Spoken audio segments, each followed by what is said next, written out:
আসসালামু আলাইকুম। আশা করি সকলেই ভালো আছেন। আজকে আমরা নতুন একটা সার্কুলার দেখাবো। যেটা হচ্ছে সিভিল সার্জনের কার্যালয়ে নিয়োগ বিজ্ঞপ্তি। যেখানে কিন্তু বেশ কিছু পদসংখ্যা আছে। স্বাস্থ্য সহকারী পদে ১০৮ জনকে নিয়োগ দেওয়া হবে। এটা হচ্ছে পরিবার পরিকল্পনা মন্ত্রণালয়ের অধীনে। তো আপনারা কিন্তু আজকের এই ভিডিওতে এখান থেকে জানতে পারবেন পদসংখ্যা, তারপরে এখান থেকে পদের সংখ্যা, তারপর পদের নাম, বেতন স্কেল, বেতন গ্রেড, শিক্ষাগত যোগ্যতা। আমরা কিন্তু সবকিছু নিয়ে এখান থেকে আলোচনা করব। তো আপনি এখান থেকে ফুল ভিডিওটা যদি দেখেন আপনি কিন্তু বিষয়টা জানতে পারবেন। বাংলাদেশের বেশ কিছু জেলাতে কিন্তু সিভিল সার্জনের কার্যালয়ে নিয়োগ বিজ্ঞপ্তি আছে। আপনারা কিন্তু সে বিষয়টাও দেখতে পারবেন আজকের এই ভিডিওতে। তো সেজন্য অবশ্যই আপনাকে লাস্ট পর্যন্ত আমার এই ভিডিওটা দেখতে হবে। তাহলে শুধুমাত্র আপনি জানতে পারবেন। কথা না বাড়িয়ে শুরু করা যাক।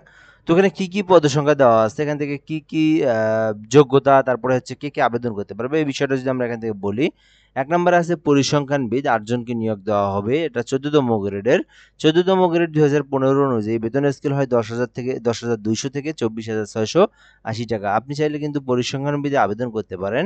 তো এই পরিসংখ্যানবিদে আবেদন করতে যে শিক্ষাগত যোগ্যতা লাগবে সেটা হচ্ছে কোনো স্বীকৃতি বিশ্ববিদ্যালয় হতে পরিসংখ্যান, গণিত, অর্থনীতি বিষয়ে ন্যূনতম স্নাতক অথবা সমমানের ডিগ্রি থাকলে কিন্তু আপনি আবেদন করতে পারবেন। ২ নম্বরে যে বিষয়টা অবশ্যই লাগবে সেটা হচ্ছে কম্পিউটারের ব্যবহারে বাস্তব অভিজ্ঞতা ও দক্ষতা। তাহলে এখান থেকে আপনারা যেটা বুঝতে পারলেন, এই পদে আবেদন করতে চাইলে অবশ্যই আপনাকে অনার্স অথবা ডিগ্রি পাস করতে হবে এবং অবশ্যই আপনাকে গণিত, অর্থনীতি থেকে আপনাকে কি করতে হবে? আপনার কিন্তু আ আ পরিসংখ্যান, গণিত, অর্থনীতি এই বিষয় সাবজেক্ট থেকে কিন্তু আপনি যদি অনার্স বা ডিগ্রি দিয়ে থাকেন তাহলে শুধুমাত্র আপনি আবেদন করতে পারবেন। ২ নম্বর যে পদটা আছে স্টোর কিপার।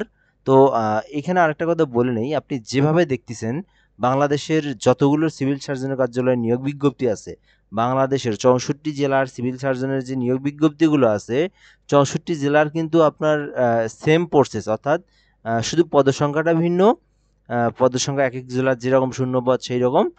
এখান থেকে বেতন গ্রেডটাও কিন্তু সেম হয়ে থাকবে। পরিসংখ্যানবিদেরও যে গ্রেড, স্বাস্থ্য সহকারীদেরও সেই গ্রেড। তারপরে আপনার এখান থেকে শিক্ষাগত যোগ্যতাও যেটা স্বাস্থ্য সহকারীর, তারপরে আপনার বাংলাদেশের সকল জেলারই কিন্তু একই সেম, অর্থাৎ বিষয়টা কিন্তু সেম, এটাই স্বাভাবিক। তো যেহেতু এটা কিন্তু আপনি একটা ভিডিও দেখলেই বা একটা সার্কুলার দেখলেই বাংলাদেশের সকল সার্কুলারগুলো দেখা বা এই বিষয়টা অন্তত আপনার সেম হওয়ার কারণে আপনি জানতে পারবেন। তো আমরা ওই জন্য দেখে নিচ্ছি স্টোর কিপার পদে ৭ জনকে নিয়োগ দেওয়া হবে, ১৬তম গ্রেড। কোনো স্বীকৃতি বোর্ড হতে এইচএসসি অথবা সমমান পরীক্ষায় উত্তীর্ণ হলে আপনি আবেদন করতে পারবেন। স্টোর কিপার পদধারীগণকে সরকারি বিধি অনুযায়ী জামানত প্রদান করতে হবে। অর্থাৎ আপনি যদি স্টোর কিপার আবেদন করে থাকেন ৭ জনকে নিয়োগ দেওয়া হবে। যেহেতু এটা হচ্ছে আপনার একটা স্টোরের দায়িত্বে থাকবে আপনার, সেই জন্য কিছু একটা জামানত সরকার নিয়ে রাখে। চাইলে কিন্তু আপনি এই আবেদনটা যদি করে থাকেন সেক্ষেত্রে আপনাকে জামানত হিসেবে নিয়ে মানে কিছু একটা অংশ জামানত হিসেবে নিবে, একবারে নিবে না। তো এরপর আমরা এখান থেকে ৩ নাম্বার যে পদটা দেখব, অফিস সহকারী কাম কম্পিউটার মুদ্রাক্ষরিক। ১৪ জনকে নিয়োগ দেওয়া হবে ১৬তম গ্রেডের। ১৬তম গ্রেডের ২০১৫ অনুযায়ী বেতন স্কেল ৯,৩০০ থেকে ২২,৪৯০ টাকা।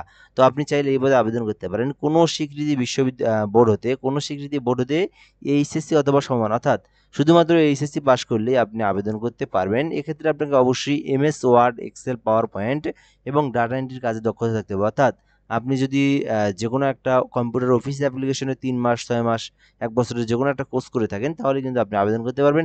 শুধুমাত্র বাংলায় ২০ শব্দ মিনিটে এবং ইংরেজিতে ২০ শব্দ আসলেই কিন্তু আপনি অফিস সহকারী কাম কম্পিউটার মুদ্রাক্ষরিকে ১৪ জনকে নিয়োগ দেওয়া হবে। আপনি কিন্তু এখান থেকে আবেদন করতে পারেন। এরপরে দেখবো আমরা স্বাস্থ্যকারী। তো স্বাস্থ্য সহকারীতে বললাম যেটা এখানে যেটা দেখবেন বাংলাদেশের সকল জেলারই কিন্তু আপনি দেখতে পারবেন। তার আগে আমি একটা কথা বলে নেই, আপনি যদি এই চ্যানেলটাতে নতুন হয়ে থাকেন অবশ্যই আমাদের চ্যানেলটার সঙ্গে আপনি যুক্ত থাকবেন। কেননা আমাদের এই চ্যানেলে বাংলাদেশের ৬৪ জেলার সিভিল সার্জনের কার্যালয়ে নিয়োগ বিজ্ঞপ্তি যেগুলো শেষ হয়ে গেছে প্রতিটি জেলার কিন্তু আমরা আলাদা করে ভিডিও আপলোড করি। যেদিন সার্কুলার প্রকাশ হয় ওইদিন একটা করি এবং পরবর্তীতে আবেদন যখন শুরু হয় কিভাবে আবেদন করবেন সেই বিষয়টা নিয়ে আমরা একটা ভিডিও করি। তো আমাদের সঙ্গে যুক্ত থাকলে সিভিল সার্জনের কার্যালয়ে নিয়োগ বিজ্ঞপ্তি, বাংলাদেশের সকল সরকারি চাকরির নিয়োগ বিজ্ঞপ্তি, প্রাইমারি সার্কুলার, তারপরে এখান থেকে ১৯তম শিক্ষক নিবন্ধন, সহকারী শিক্ষক, এই যে A to Z আপনি আমাদের এই চ্যানেলের মধ্যে থেকে আপনি জানতে পারবেন। আবেদনের প্রসেসটা জানতে পারবেন এবং শুধু তাই না, পরীক্ষার আগে শর্ট সিলেবাস আমরা বিশেষ করে বিগত সালের প্রশ্ন নিয়ে কাজ করি।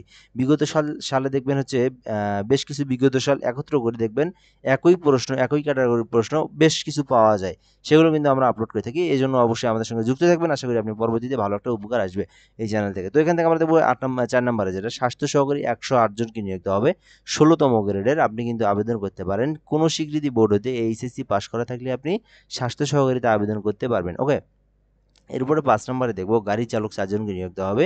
এটাও কিন্তু 16তম গ্রেডের।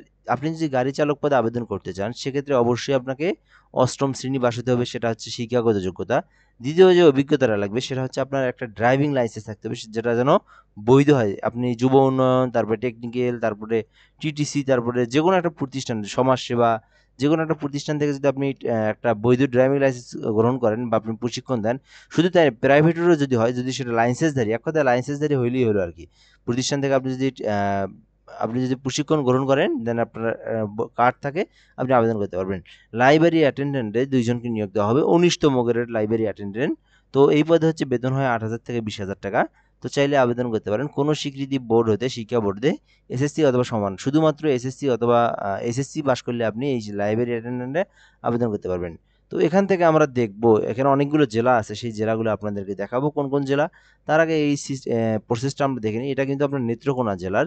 তো সেমভাবে আমরা যদি খালি জেলাগুলোর নাম বলি এখান থেকে কোন কোন জেলা, আপনি কিন্তু সেই জেলার সার্কুলারটা দেখতে পারবেন। কিভাবে দেখবেন সেটাও আমি বলে দেবো আপনাদেরকে। তো জাস্ট আর একটু ভিডিওটা দেখেন। তো এই আবেদনটাতে এই যে যেটা দেখাইলাম এটা শুধুমাত্র নেত্রকোনা জেলার। তো বাকি জেলা যেগুলো দেখে দেবো, আপনারা জানবেন যে এই জেলাতে সার্কুলার প্রকাশ করা হয়েছে। দেন আপনি কিভাবে এই সার্কুলারটা পাবেন সেটাও আমি আপনাদেরকে দেখাবো আজকের এই ভিডিওতে।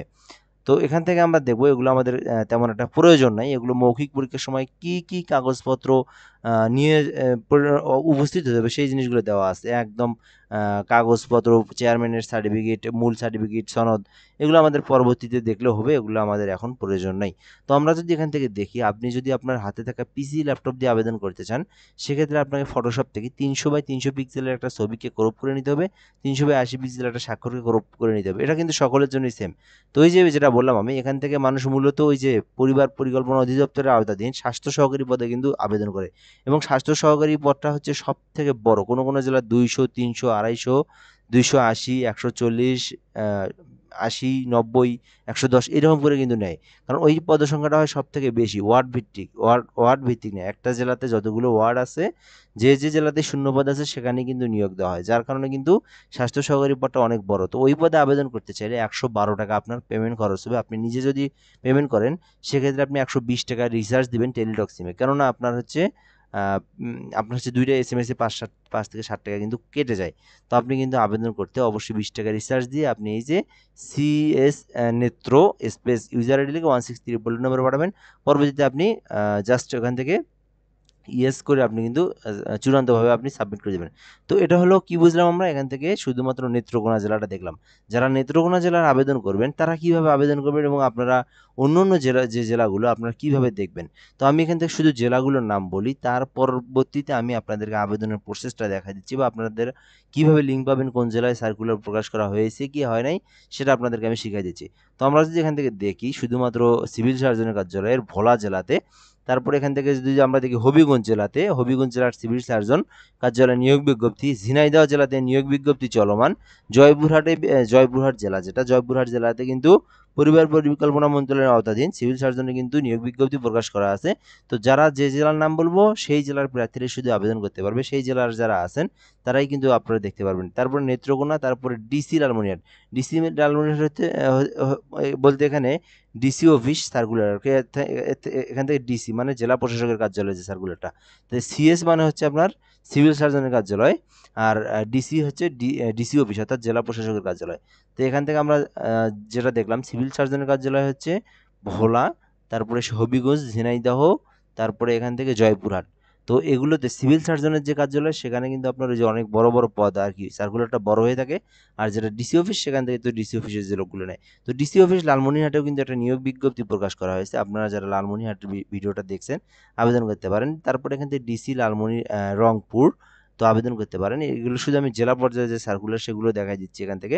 তো এরপরে দিনাজপুর জেলা সিভিল সার্জনের কার্যালয়ে নিয়োগ বিজ্ঞপ্তি আছে, আবেদন করতে পারেন। গাইবান্ধা জেলা প্রশাসকের কার্যালয়ে নিয়োগ বিজ্ঞপ্তি আছে, চাইলে আবেদন করতে পারেন। ময়মনসিংহ জেলাতে কিন্তু এখনও আছে, যারা এখনও আবেদন করেনি। ময়মনসিংহ জেলা সিভিল সার্জন কার্যালয়ে বহু লোক নেবে, প্রায় 300 জনের মতো, 250 জন না 50 জন বা 244 জনের মতো, শুধুমাত্র স্বাস্থ্য যে আহ, স্বাস্থ্য যে পদটা আছে আর কি এখানে, এই যে স্বাস্থ্য সহকারী, এই যে এইচএসসি পাশের যে স্বাস্থ্য সহকারী পদটা আছে, এটাতেই 244 জনের আশেপাশে নেবে আমার ঠিক স্মরণে। আমি যদি এখান থেকে দেখাই ময়মনসিংহ জেলাটা কই গেল, এই যে এখান থেকে, তো আপনাদেরকে দেখাই এখান থেকে ময়মনসিংহ জেলার স্বাস্থ্য সহকারীতে 231 জনকে নিয়োগ দেওয়া হবে, 231। এছাড়াও কিন্তু বেশ কিছু পদের সংখ্যা আছে, এখান থেকে আপনারা দেখে দেখে আবেদন করতে পারেন। তো এরপরে আমরা মুন্সিগঞ্জ থেকে দেখব, মুন্সিগঞ্জ জেলাতেও সার্চে দেখতে পারেন। নেত্রকোনা তো আমি দেখাইলাম। এরপরে হচ্ছে এখান থেকে পিরোজপুর জেলাতে প্রকাশ করা হয়েছে। এরপর এখান থেকে হচ্ছে রংপুরেও তো প্রকাশ করা হয়েছে, আপনারা জানেন। তারপর এখান থেকে চাঁদপুর জেলাতে কিন্তু সিভিল সার্জনের কার্যালয়ে নিয়োগ বিজ্ঞপ্তি চলমান, আবেদন করতে পারেন। ঠাকুরগাঁও জেলা প্রশাসকেও কিন্তু নিয়োগ বিজ্ঞপ্তি চলমান। তো এখান থেকে আমরা বেশ কিছু জেলা দেখলাম। তো অনেক কটা জেলা আবার আপনার টাইম ওভার হয়ে গেছে, অর্থাৎ সার্কুলার দিয়ে দিছিল, এখন আর কি শেষ হয়ে গেছে সময়। আমি এগুলো নিয়েও ভিডিও আপলোড করতেছি অনেকদিন থেকে।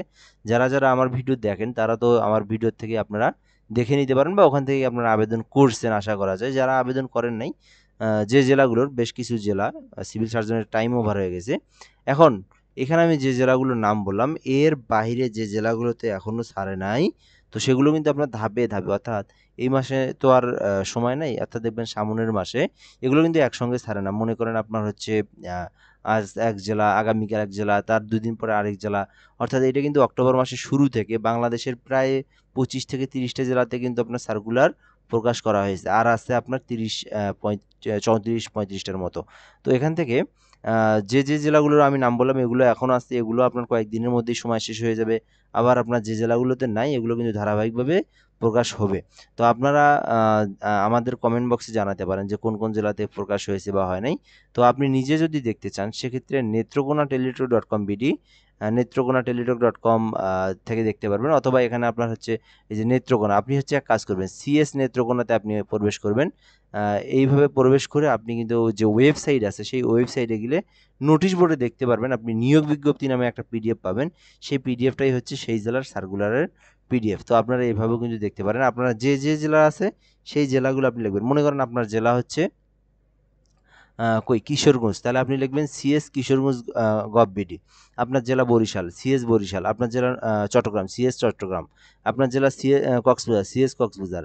আপনার জেলা হচ্ছে গাজীপুর, সিএস গাজীপুর। আপনি যে জেলা লিখবেন জেলার আগে সিএস যুক্ত করে দিবেন, তাহলে ওই জেলার ওয়েবসাইট আসবে। ওই জেলার ওয়েবসাইটে যাওয়ার পর আপনারা নোটিশ বোর্ডে দেখবেন পিডিএফ, আপনারা কিন্তু ওখান থেকে দেখে নিতে পারেন, অথবা আমাদের কমেন্ট বক্সে আপনি জানতে পারেন।